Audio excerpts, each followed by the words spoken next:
When my girlfriend told me I couldn't come to her birthday, I laughed at first, thinking she was joking. But the seriousness in her tone quickly wiped the smile off my face. She said her ex would be there, and she didn't want things to feel awkward.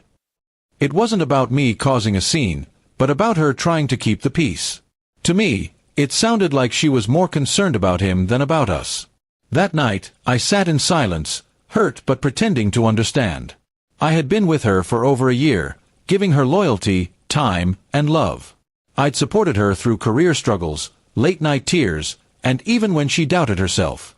Yet here she was, telling me that on her special day, I had no place beside her. It was as if all the effort I'd put into the relationship was suddenly invisible. At first, I thought of simply walking away. Why fight for a place where I wasn't wanted? But then I realized something important. This wasn't just about being excluded. This was about respect. If I let her treat me like an option, I'd always remain one. That was the moment the seed of revenge began to grow. The next few days, I stayed quiet. I didn't argue, didn't demand, didn't even remind her of the disrespect. I acted calm, wishing her good luck with her birthday planning. She assumed I had swallowed the insult, that I was too soft to respond. But she had no idea I was carefully planning a response that would sting harder than any fight could. On the day of her birthday, she left the house early, dressed beautifully, smiling in anticipation. I told her to have fun, keeping my voice calm. As soon as she was gone, I opened my phone and sent out a few messages to friends, colleagues, and even mutual acquaintances.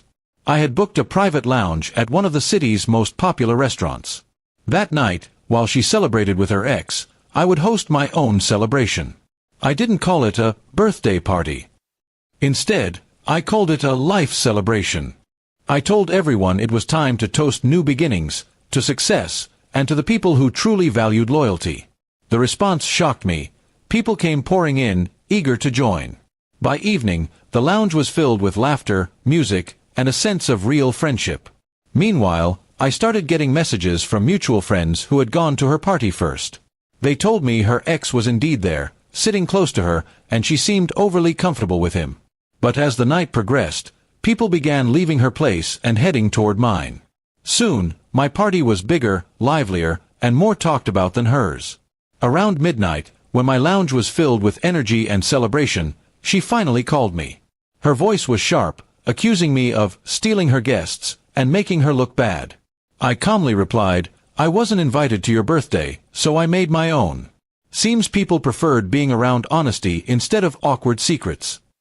Her anger turned into panic when she realized her carefully planned party had become secondary news.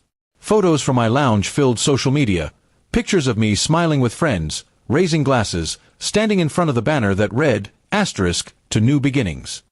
Asterisk, she looked like the one excluded now, not me. The next day, she tried to patch things up, saying I had overreacted, that she just wanted to avoid drama. But I had already made up my mind. I told her that love without respect was nothing more than a performance. If she could push me aside so her ex could feel comfortable, then she never truly valued me. Walking away wasn't easy, but it was freeing. I realized that revenge didn't have to be loud or destructive, it just had to make the other person see the weight of their choices.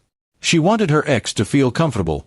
Now she could keep him, while I moved on with my dignity intact. In the weeks that followed, I kept hearing whispers.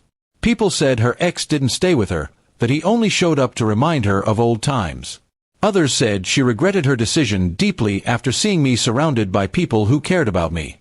But by then, it no longer mattered. What mattered was that I had stood up for myself without begging for respect. My silence, my calm, and my quiet celebration had spoken louder than any argument ever could. She had tried to erase me from her life's big moment, but in the end, I erased myself, and left her to deal with the emptiness.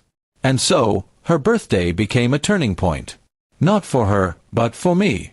It taught me that sometimes the best revenge isn't destruction, it's elevation. Rising so high that the person who once looked down on you can't even reach your shadow anymore.